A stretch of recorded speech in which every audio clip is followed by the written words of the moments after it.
éclate la Première Guerre mondiale, Freud a élaboré une partie essentielle de sa doctrine.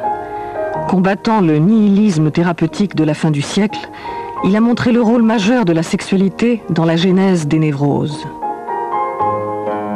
Devenu un savant reconnu, il s'est brouillé avec ses amis de la première heure. Joseph Breuer, Wilhelm Fliess, puis avec l'un de ses précieux partisans, Carl Gustav Jung. Entouré de ses disciples les plus fidèles, Sándor Ferenczi, Ernest Jones, Karl Abraham, il fonde en 1910 le mouvement psychanalytique international qui va conquérir le monde.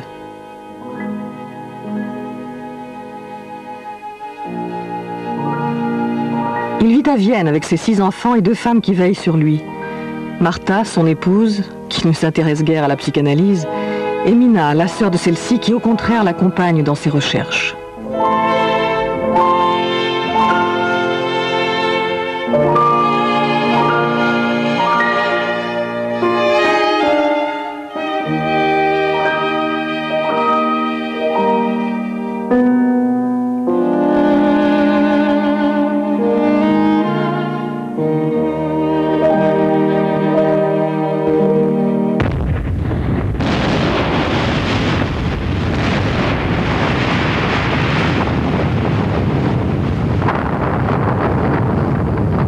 Au début du conflit, Freud est pris d'un accès de patriotisme de courte durée. Il vit cette guerre comme une épreuve interminable, une violente et irrémédiable cassure. Et il s'inquiète pour ses fils envoyés au front. Il a peu de patience, mais il poursuit son œuvre et donne des conférences à l'université de Vienne devant un public de plus en plus important. La guerre relance le débat sur l'origine traumatique des maladies nerveuses. Les psychiatres sont sollicités par les hiérarchies militaires pour dépister les simulateurs qui cherchent à fuir les combats. Ils utilisent des traitements électriques ou hypnotiques pour guérir les paralysies et les terreurs causées par le feu des grenades et des canons.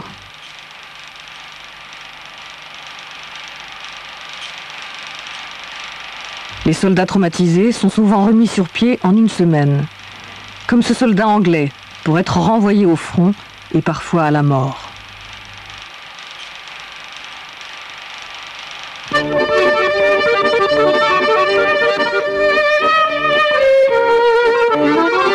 Après la Première Guerre mondiale, le paysage de la psychanalyse se transforme. Les écrivains et les intellectuels viennois ont l'impression d'avoir perdu leur identité. Les conditions de vie après la guerre sont terribles. Freud consacre une large part de ses activités à sa propre survie. Nous sommes tous devenus des mendiants affamés, mais vous ne m'entendrez pas me plaindre. Je suis un homme debout et je ne me tiens en rien responsable des folies du monde. La défaite des empires centraux annonce l'insurrection hongroise. En mars 1919, Béla Kun proclame la République des Conseils et crée à Budapest pour la première fois au monde une chaire d'enseignement de la psychanalyse. Sándor Ferenczi est nommé à ce poste. 4 mois plus tard, la commune est réprimée dans le sang par les troupes de l'amiral Horthy, dictateur fasciste. Les psychanalystes prennent la route de l'exil et s'installent à Berlin.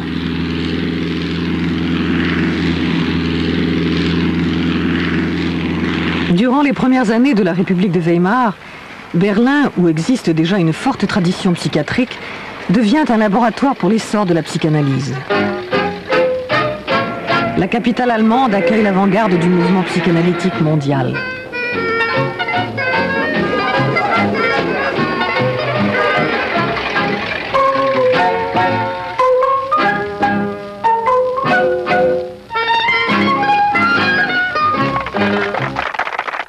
(1920) wurde das Berliner Psychoanalytische Institut gegründet.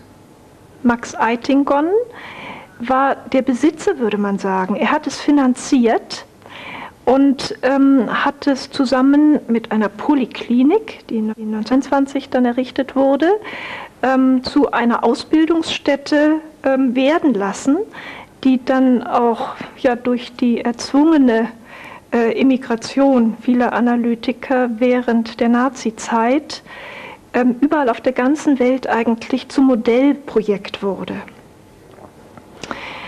Anfangs haben sich die Psychoanalytiker vor allem ärmeren Bevölkerungsschichten zugewandt. Leuten, die verarmt waren und aufgrund ihrer neurotischen Entwicklung auch auf keinen grünen Zweig kamen. Und im Laufe der Zeit, also je mehr sich die Psychoanalyse so herumgesprochen hatte, desto mehr Zustrom bekam sie auch von Intellektuellen. Premier institut de formation du monde, la Polyclinique de Berlin va rayonner pendant plusieurs années. Les patients payent leur cure en fonction de leurs revenus et chaque thérapeute est obligé de mener au moins une cure gratuite. Cet engagement social offre de nouvelles perspectives au freudisme. Les candidats formés à la Polyclinique admirent Karl Abraham, premier médecin à avoir exercé la psychanalyse à Berlin dès 1907. Il est la figure orthodoxe du mouvement. Karl Abraham muss wirklich eine sehr imponierende Gestalt gewesen sein. Er hat so als erster die Psychoanalyse in Berlin eingeführt und auch in verschiedenen Vorträgen, auch gegen die schlimmsten, abfälligsten Bemerkungen immer wieder verteidigt. Von Freud wird er als Roche de Bronze bezeichnet. Und er hat, was ich doch sehr eindrucksvoll finde, es ist nicht nur seine Originalität im Denken und in der Theorie, sondern auch seine Fähigkeit, eine Gruppe von Schülern, die aber nicht hörig sind, in höriger Abhängigkeit zu ihm standen, um sich herum zu sammeln und gleichzeitig auch ein loyaler Kontrapunkt zu Freud zu sein. Er war nicht in allen Dingen Freuds Meinung und Freud respektierte das. Parmi les nombreux élèves qu'il a formés, l'une va devenir célèbre, Mélanie Klein.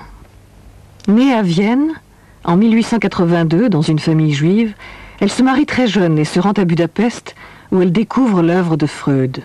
Her first analyst was Ferenczi, who actually understood Klein's geniality, and was Ferenczi who actually suggested that he should get interested in analyzing children. And then later on, due again to her personal circumstances, she went to Berlin and she met Abraham there, Karl Abraham, and started an analysis with him. There is a letter that Abraham writes to Freud where he describes the work that Melanie Klein was doing with very small children. And again, it's Abraham who says, well, the future of psychoanalysis will pass through Melanie Klein. What she's doing is something so new. Mélanie Klein s'écarte de la doctrine freudienne classique en mettant l'accent sur les relations archaïques de l'enfant à la mère. Sa plus grande rivale sera Anna, la plus jeune des filles de Freud, la seule à s'engager dans la psychanalyse après avoir été analysée par son père. Well, Freud had certain rules about psychoanalysis, yes, and he published these rules in these famous papers on technique. And one rule was you do not analyze anybody who's close to you, like a friend. The idea is that the ideal is to analyze a stranger. It seems as though Freud did not read Freud, because he analyzed his own daughter from 1918 on, which is, from a technical point of view, simply terrible. The two of them were virtually merged. I mean, once Freud discovered that she was brilliant, totally loyal, really indifferent to other men, and that she really, the man in her life was her father, and the woman in his life became his daughter. She became simply his alter ego. Antigone de la famille, Anna voit à son père une passion démesurée. Elle est à la fois sa disciple la plus fidèle, sa confidente la plus proche et son infirmière la plus dévouée. Elle deviendra un chef d'école et l'amie de tous les Viennois exilés dans le monde. En 1920, Freud est frappé par la mort soudaine d'une autre de ses filles, Sophie, sa chère, éblouissante Sophie, emportée par une épidémie de grippe.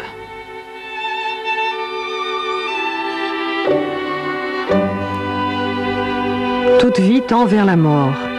Freud développe un nouveau dualisme, la pulsion de vie et la pulsion de mort.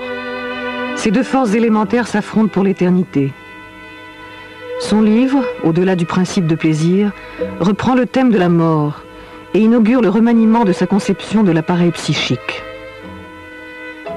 And then 3 years later, he goes on to develop the idea that the mind is divided not only by the drives, life against death, sexuality against aggression, but also almost, if you wish, a geographic division, which you can't quite find, as it were. He draws a little diagram, but the id, which is essentially inaccessible directly.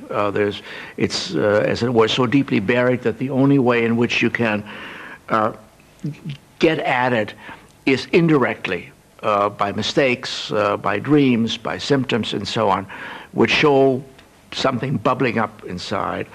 The ego, which is the id, of course, is totally unconscious. The ego, which is partly unconscious, partly conscious, and the superego, which is also partly conscious, partly unconscious. Now, the superego can be called simply, if you want, the conscience. Although it's a little more complicated than that, but it has some similarities. And the ego is, in a way, the part of the mind which deals with mastery of the world. It's in relation to outside forces. It acts on them. It receives them. It reinterprets them. It organizes the mind, but it is also partly unconscious. So it's not simply what we might call reasonable thinking, although that's part of it. And this division then serves to underscore the fact that mental conflict, which he has always been interested in, that mental conflict is simply everywhere.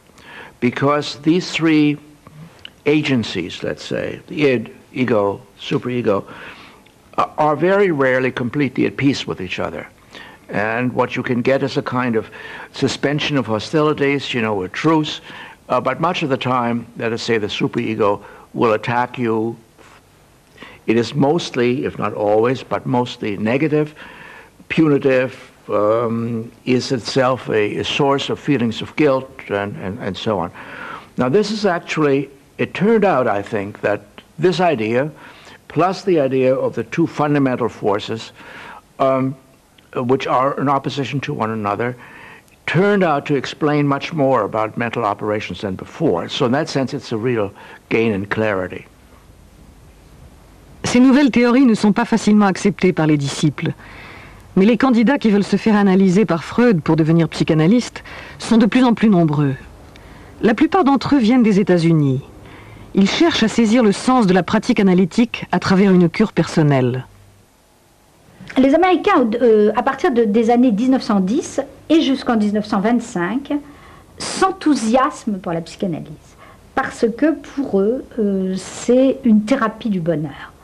Ils sont à leur façon très créatifs, les Américains. Il ne faut pas faire de l'anti-américanisme primaire, comme Freud l'a fait.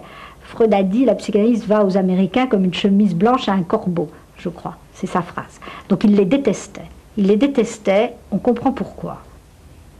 Parce que quand ils ont commencé à venir se faire analyser à Vienne, en 1919, 1920 et jusqu'en 1930, pour cet esprit complexe, viennois, européen, qu'était Freud, habité par la mort, habité par des paysages, quoi qu'il en dise, je ne sais pas, de l'esthétisme de la Renaissance, de toute la culture classique. Eh bien, qu'est-ce qu'ils voyaient arriver? Des puritains qui avaient envie que les gens soient heureux. Rien n'est plus étranger à Freud que ce genre d'histoire. Freud cherche à disséquer l'âme humaine. Il est l'héritier du romantisme d'un côté. Et quand il est clinicien, il cherche à guérir, il ne cherche pas à adapter. C'est deux choses différentes. Il cherche à ce que quelqu'un comprenne ces symptômes, non pas aillent mieux, se comprennent. C'est à la gare de Vienne, en 1921, que plusieurs Américains et quelques Anglais arrivent pour rencontrer le maître. L'un d'entre eux, Abraham Gardiner, psychanalyste et anthropologue, se souvient. I mean, Freud came down to meet his new analyst. No. He was coming home from his vacation. And we met him at the railroad station. And it was a very cold day. It was only September 25th, but he was dressed up in a fur coat and a slouch hat. And I was rather disappointed because I expected a more imposing-looking man. He was rather short. He was? Yes. He wasn't tall. He was only about 5'6", I would say. And not terribly imposing, extremely friendly, and very glad to see me, and... Did he speak English? Perfect. Perfect. And I was analyzed in English. $10 a session. Oh, that was a fabulous fee. Yeah. That was an enormous fee, considering that the dollar brought 3,300 crowns. So that meant 3,300 crowns times 10. That's 33,000 crowns. Imagine what that was if a good meal in Vienna cost 75 crowns. He was an extremely penetrating in his insights, by the way. This man was uncanny in his insights, but it was all draped around the Oedipus complex. He referred occasionally, he'd say, well, of course, this is an anal erotic thing and this is an oral erotic, but he wasn't systematic about it. Il est de nouveau frappé par un deuil. Son petit-fils préféré, Heinz, le fils de Sophie, meurt en 1923. Je supporte très mal cette perte. Je crois n'avoir jamais éprouvé un tel chagrin. Tout m'est devenu indifférent. Cette même année, son médecin détecte une tumeur cancéreuse à la mâchoire. Pendant quelque temps, il cache la vérité à Freud. Ernest Jones, son biographe et ami, fut le témoin des souffrances qu'il a endurées. It went on for 16 years. He had 23 operations in that time, major operations, with all sorts of things being done in between in the way of radium or X-rays or diathermy or different things to torture him, you may say, and manufacturing complicated dentures. Well, he was really never free of discomfort and mostly of pain. 16 years, which he bore with exemplary fortitude, resignation, quietness. I only once in all that time ever heard him complaining. And that was when he was really, it was almost unbearable. And he said, this is really unnecessary. Berlin 1925. Karl Abraham meurt brutalement à 48 ans.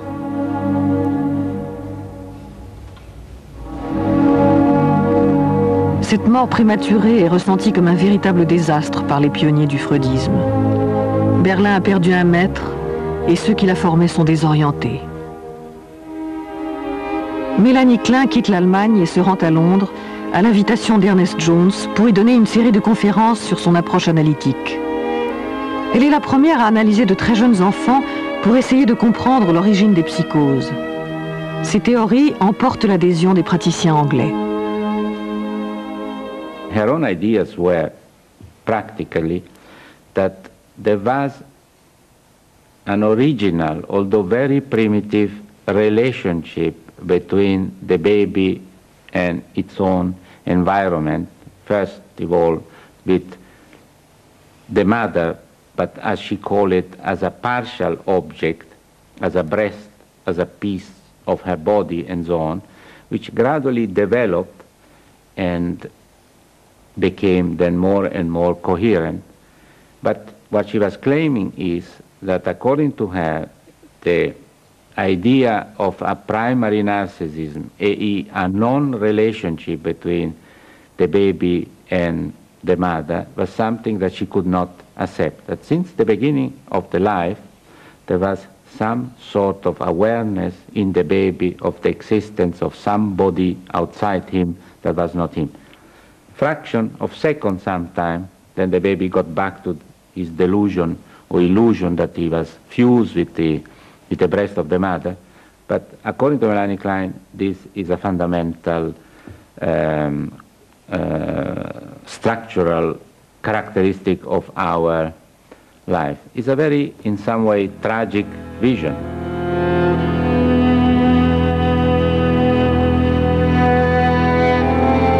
Pour Mélanie Klein, la naissance est une séparation douloureuse que l'enfant devra supporter en construisant son propre univers fantasmatique composé d'objets bons ou mauvais, d'amour, de haine, d'envie.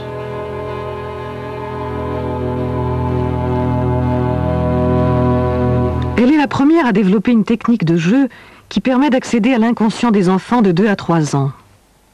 En observant la manière qu'a l'enfant de jouer, elle déchiffre ses fantasmes et tente de saisir l'origine des psychoses infantiles.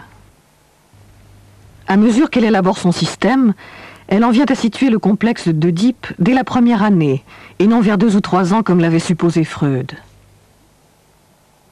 If one wants to have an idea in visual terms or in cultural terms of what Melanie Klein was trying to describe with her notions of unconscious fantasies, one could maybe use some experience related to contemporary art in general. One could be really Max Ernst. Think of the forests of Max Ernst. When you get nearer and what you see, these monsters.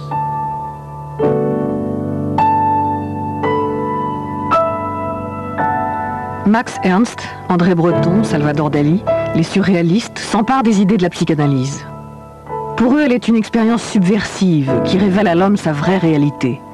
Le monde du rêve et de la folie, de l'invention et de l'altérité.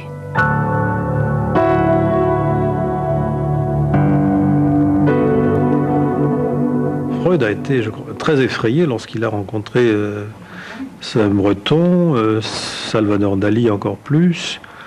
Pour lui, manifestement, c'était des énergumènes qui utilisaient sa théorie sans l'avoir bien comprise et qui étaient plus du côté de la bouffonnerie ou de la dérision que du côté d'une démarche littéraire ou artistique valide. Encore une fois, Freud est quelqu'un qui reste fidèle à une esthétique très classique et, si je puis dire, goethéenne, d'ordre et de clarté et de lucidité. C'est un homme des Lumières. Donc la déraison surréaliste mise en œuvre lui paraît une aberration totale.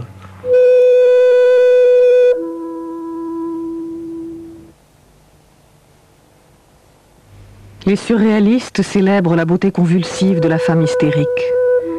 Elle est à leurs yeux la nouvelle esthétique des temps modernes, comme l'extase mystique des femmes.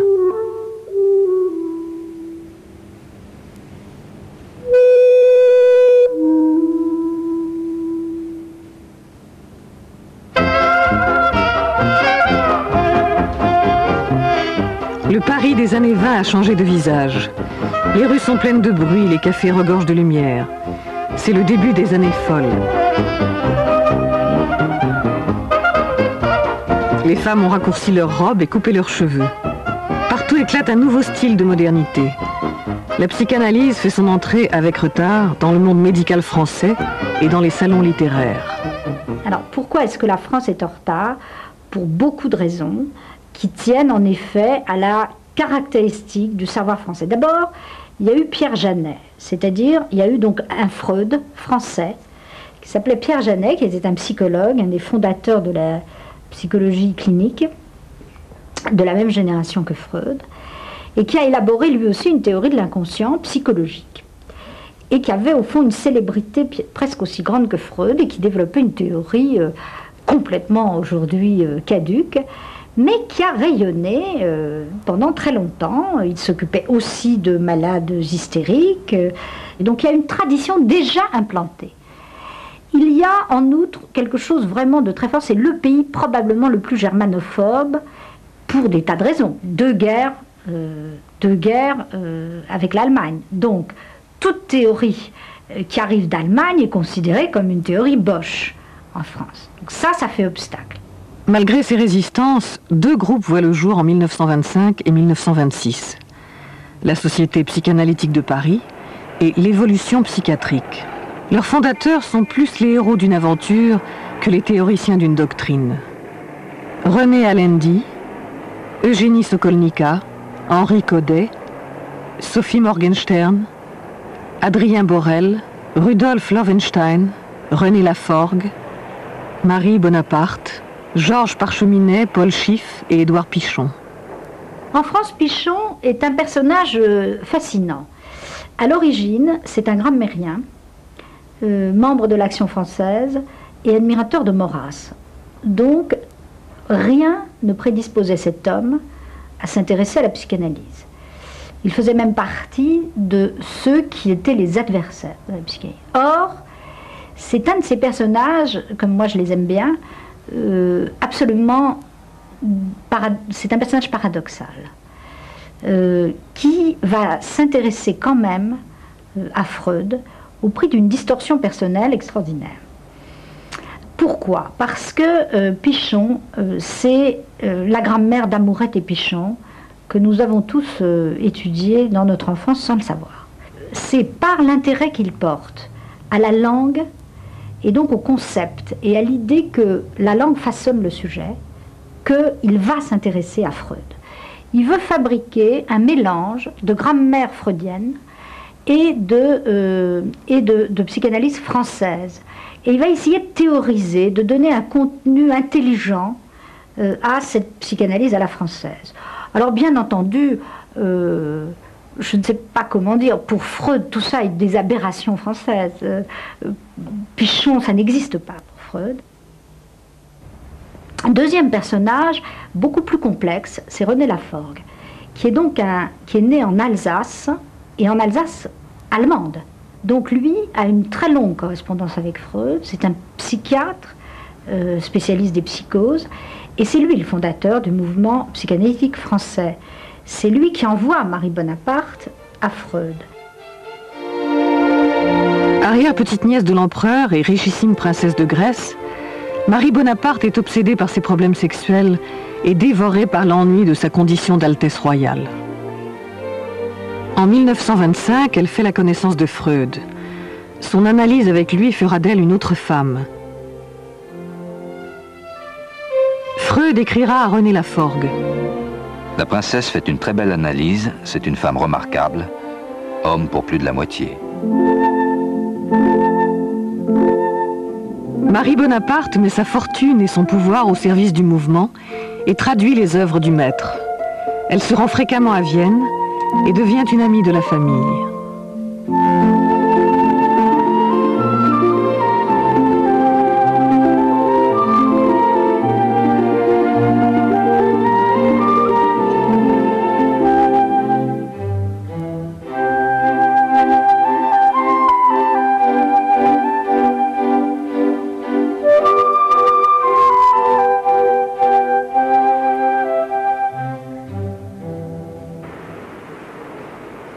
Vienne 1929. Freud écrit « Malaise dans la culture ». Symbole du pessimisme freudien, le livre est l'expression de la haine et de l'agressivité qui frappent l'époque. Les hommes sont maintenant parvenus si loin dans la domination des forces de la nature qu'avec l'aide de ces dernières, il leur est facile de s'exterminer les uns les autres jusqu'au dernier. Sombre présage, Freud dépose son manuscrit chez l'imprimeur en novembre 1929, juste une semaine après le Mardi Noir de Wall Street. La crise économique qui éclate avec la chute de la bourse de New York accentue la misère et la pauvreté en Europe. La République de Weimar est la plus touchée.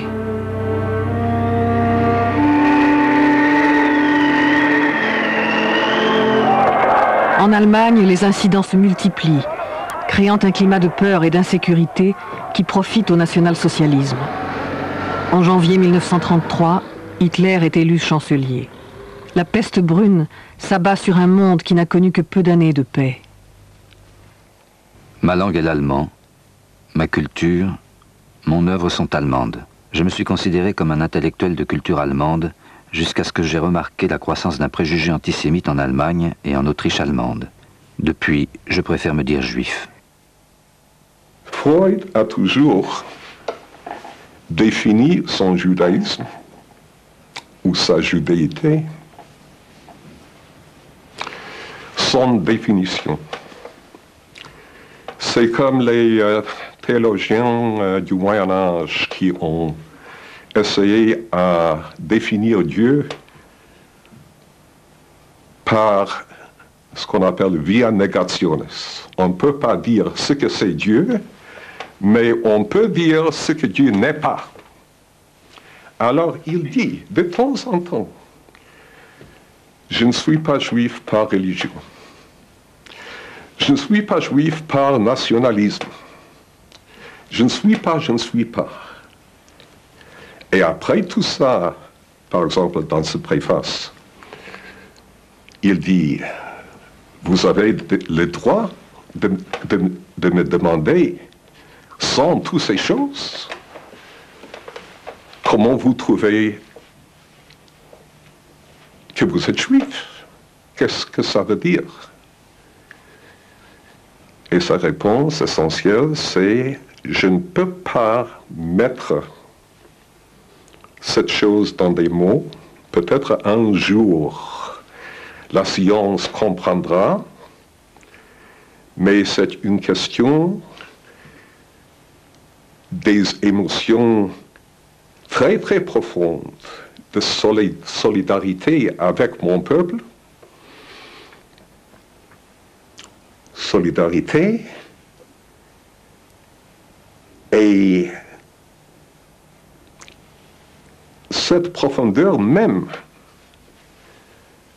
atteste à l'importance de cette dimension dans ma vie.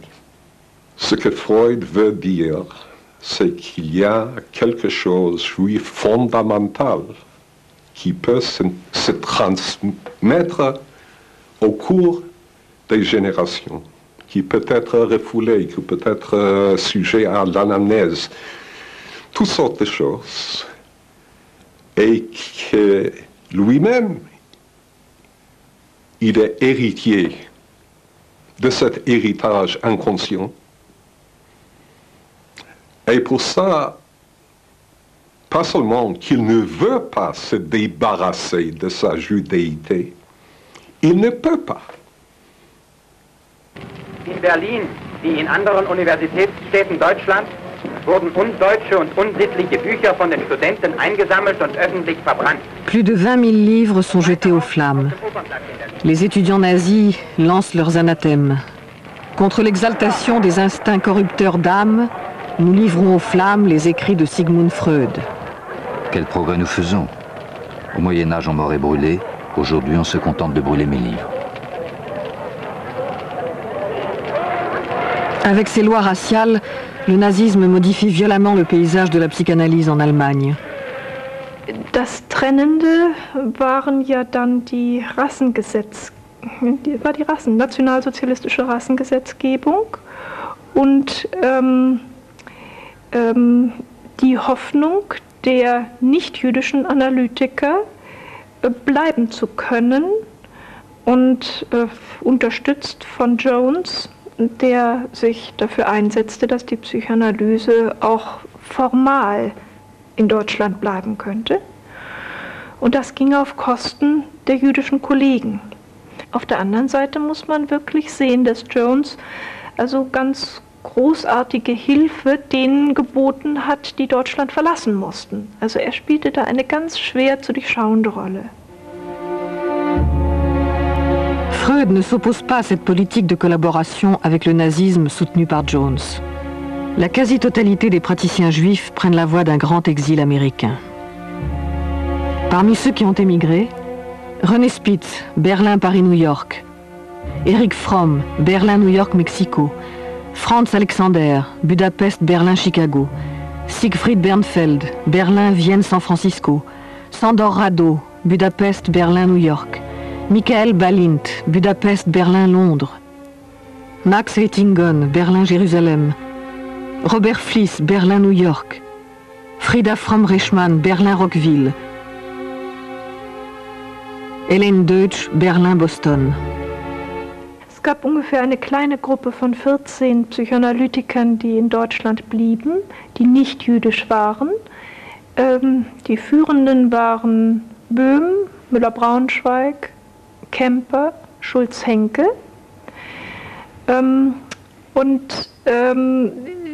Ich möchte mal sagen, gemessen an den emigrierenden jüdischen Psychoanalytikern waren sie wirklich unbedeutend von dem, was sie geschrieben haben, von ihren geistigen Produkten her gesehen. Und es ist schwer zu sagen, aber ich denke, sie hatten einfach da auch eine Chance, sich der politischen Verhältnisse zu bedienen. Sie wären mit diesen jüdischen Rivalen und Konkurrenten nie auf einen grünen Zweig gekommen. La Polyclinique de Berlin devient l'Institut Göring, du nom du médiocre personnage qui la dirige, Matthias Henrik Göring, cousin du maréchal et organisateur d'une psychothérapie dite arianisée. En 1938, l'Institut Göring est placé sous la protection directe de Hitler. Parmi les freudiens qui acceptent de poursuivre leurs activités, Félix Böhm contribue à l'assimilation des homosexuels à des déviants. Karl Müller-Braunschweig défend l'utilité de la psychanalyse pour l'État national-socialiste. Werner Kemper participe au dépistage des névroses de guerre pour la Wehrmacht. L'Institut Göring se glorifie d'assurer le traitement psychanalytique gratuit de patients issus de toutes les classes sociales, à l'exception des Juifs. Die Terminologie der Psychoanalyse wurde verboten. Man durfte nicht von Ödipus, von Libido sprechen. Es gab eine strenge Sprachregelung. Also von daher muss man dann wirklich fragen, was ist denn nun noch psychoanalytisch an der erhaltenen Psychoanalyse? Ist denn da noch was, was psychoanalytisch genannt werden kann?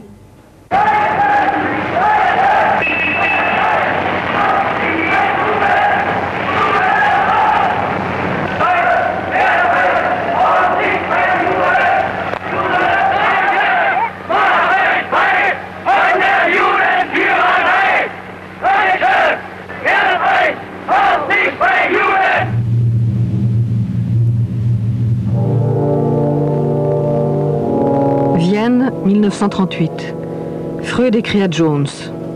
La situation politique semble devenir toujours plus sombre. Il n'y a probablement pas moyen d'endiguer l'invasion nazie et son cortège de malheurs pour la psychanalyse, comme pour le reste. Le 11 mars 1938, les troupes allemandes envahissent l'Autriche. La violence antisémite se déchaîne. Le règne de la terreur s'installe. Un mélange de purge ordonné par l'envahisseur et d'un déchaînement de terrorisme spontané dans la population locale. On traque les sociodémocrates et on chasse cruellement les juifs. Certains Autrichiens montrent autant de férocité que leurs maîtres nazis.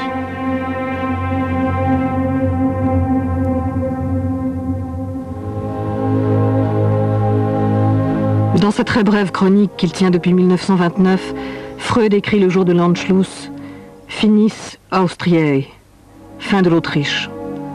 Sa réputation internationale et la vigilance de ses amis lui épargnent le pire, mais ses biens sont confisqués et son appartement fouillé. Pour la dernière fois, Marie Bonaparte filme Freud dans son appartement du 19 Berggasse. Une fois encore, la caméra de la princesse se pose sur la collection des statuettes et des antiquités. Freud est triste, mais résigné, décidé à se séparer de cette ville qu'il n'aimait pas. Le passage d'Anna à la Gestapo le convainc définitivement de partir. Grâce à l'intervention de William Bullitt, ambassadeur des États-Unis en France, et à la rançon que la princesse paye aux nazis, il quitte Vienne le 4 juin 1938, accompagné de sa femme et de sa fille.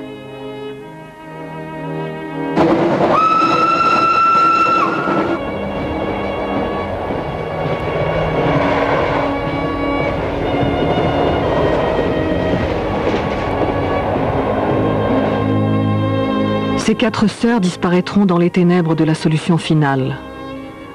Dolphy et Mitzi à Theresienstadt, Paula à Malitrostinek, Rosa à Treblinka. Freud arrive le 5 juin à Paris. Il passe sa journée dans les jardins de l'hôtel particulier où Marie Bonaparte a réuni des amis. Ce jour-là, Yvette Gilbert a chanté pour lui. J'ai verts yeux et fins sourcils, le chef blond, le nez très tisse, rond menton, blanche gorgette. Dites, dites-moi, suis-je belle? Dites-moi, suis-je belle, moi?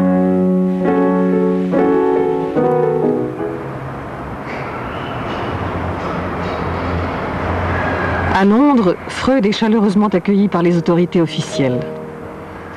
Quelque temps après, il emménage avec sa famille au 20 Maresfield Garden. Il y passera la dernière année de sa vie.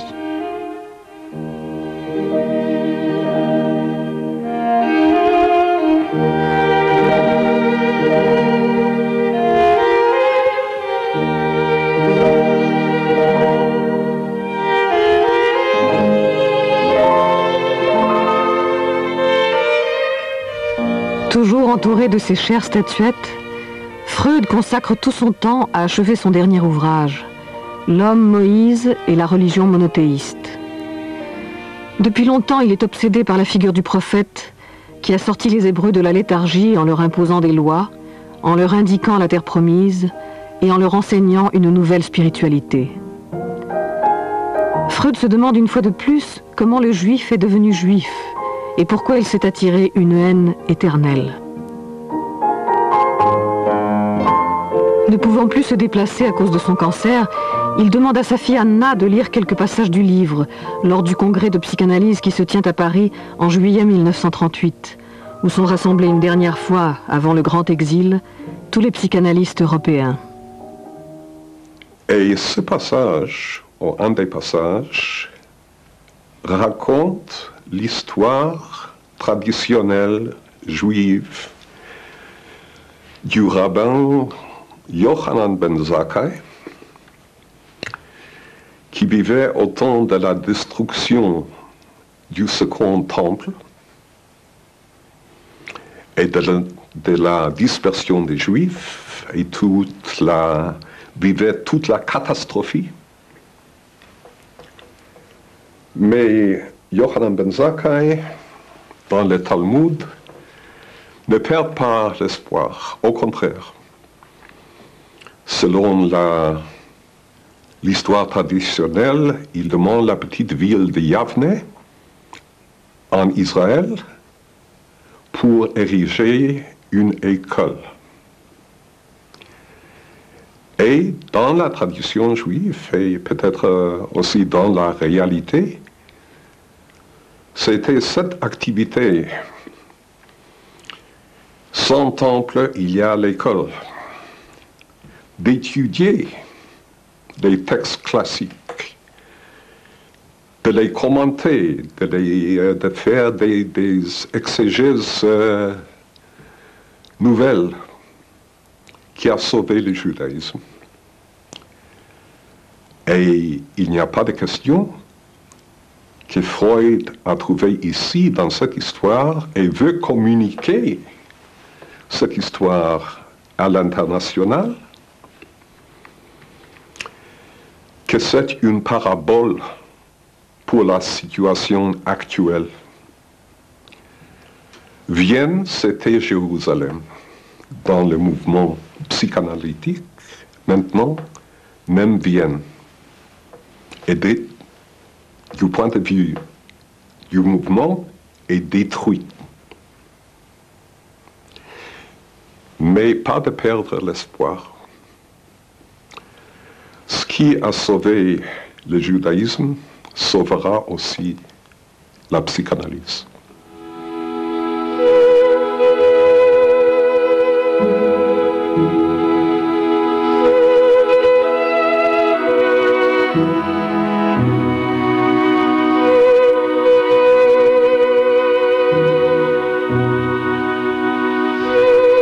21 septembre, Freud demande à son médecin de l'aider à mourir. Puis il ajoute « Parlez-en à Anna, si elle pense que c'est juste, alors finissons-en ». Le 23 septembre, son médecin lui injecte une dernière dose de morphine. Ce fut la sublime conclusion d'une vie sublime, écrira Stefan Zweig.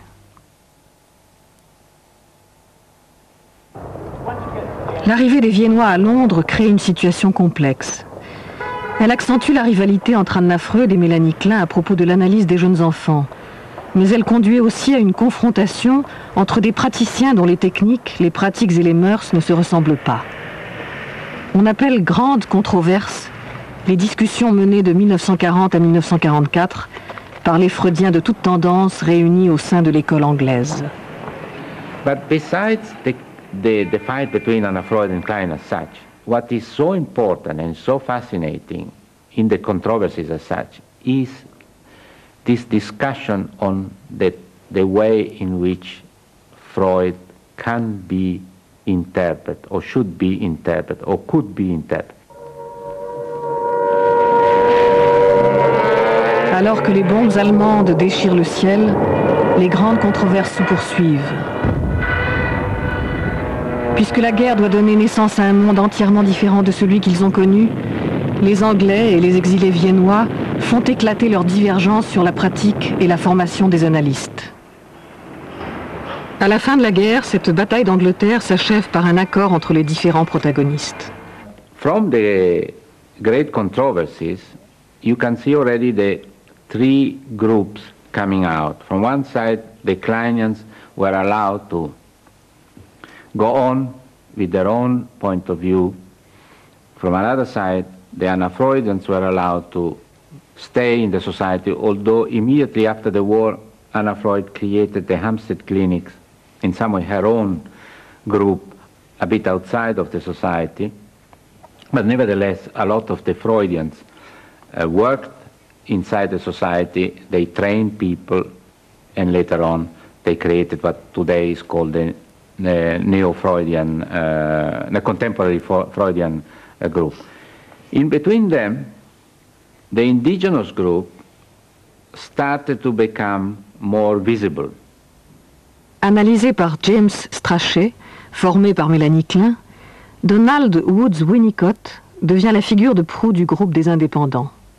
Pédiatre, il s'intéresse essentiellement à l'environnement de l'enfant, à la manière dont s'effectue la transition entre le monde du fantasme et le monde de la réalité. En 1945, Marie Bonaparte reprend ses activités à la Société psychanalytique de Paris. Tyrannique et tournée vers le passé, elle n'occupe plus la même position face à l'émergence d'une nouvelle génération. La France va être très forte à partir de 1945 face à l'école anglaise, parce que toute l'Europe continentale est vidée des sociétés analytiques. Donc bien entendu, à partir de 1945, ça n'existe plus en Allemagne, en Autriche, en Hongrie et dans tous les autres pays. L'Italie a été laminée, elle aussi, par le fascisme. Donc là, la France va être même le premier et le seul pays du continent à avoir une puissance psychanalytique face à l'école anglaise et face à l'école américaine. Et c'est ce qui explique qu'elle va conquérir une partie du monde latino-américain. Donc la puissance française, c'est 1945. Et avec évidemment deux grands personnages, Françoise Dolto, qui émerge à partir de 1938, et Lacan à partir de 1932. Mais leur parcours, dans l'histoire des générations mondiales de la psychanalyse, ils sont contemporains de Winnicott, donc de ce qu'on appelle la troisième génération psychanalytique, c'est-à-dire ceux qui n'ont pas connu Freud. Psychiatre de formation, marqué par le surréalisme et la philosophie allemande, Jacques Lacan sera le dernier des grands interprètes de la pensée freudienne. Il fera école non seulement en France, mais en Europe et sur le continent latino-américain. Face à l'empirisme anglo-saxon et contre la tradition adaptative américaine, il redonnera à la psychanalyse son idéal de subversion perdu depuis la défaite des empires centraux. Il fera de l'inconscient un lieu de langage. Auprès de lui, Françoise Dolto, excellente clinicienne, sera une pionnière originale de l'analyse des jeunes enfants.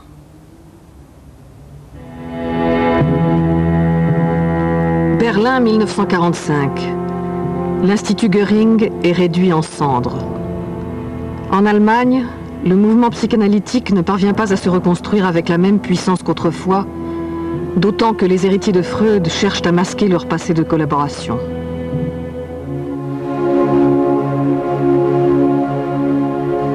Le déferlement du nazisme contraignit les disciples de Freud à modifier sa théorie originelle imprégnée de métaphysique et de pessimisme. Ils transformèrent la psychanalyse en une théorie américaine de l'adaptation de l'individu à la société. En devenant américains, les Freudiens d'Europe adoptèrent une nouvelle identité. Vaincus et plusieurs fois humiliés, ils voulurent s'intégrer à ce monde qui les accueillait, l'Amérique puritaine et pragmatique. Aussi inventèrent-ils de nouveaux concepts qui les renvoyaient à l'image de leur... Pratiquée essentiellement par des médecins, la psychanalyse américaine prônait l'idéal hygiéniste et religieux de l'homme sain dans un corps, au prix de se convertir à une thérapie du bonheur individuel au service de la libre entreprise. Book that he ever wrote, the outline of psychoanalysis, which he didn't finish, lived to finish, and the outline of psychoanalysis, Freud writes, and most people have never gotten to this point, that the time may come, he said, when the psychoanalytic therapy, the couch and all that, will be supplanted by something else. And the day may come when there will be medication which will not just make you feel better, like having, you know, a bottle of wine, but really make a genuine change in your mind. And this may come. And when it comes, then perhaps psychoanalysis, which is expensive and slow and lasts long, will be supplanted by this new technique.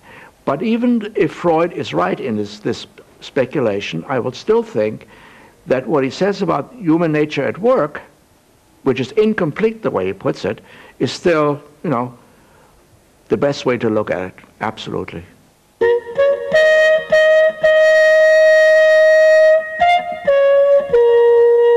Aujourd'hui, la psychanalyse a perdu ses maîtres et ses disciples de la période héroïque.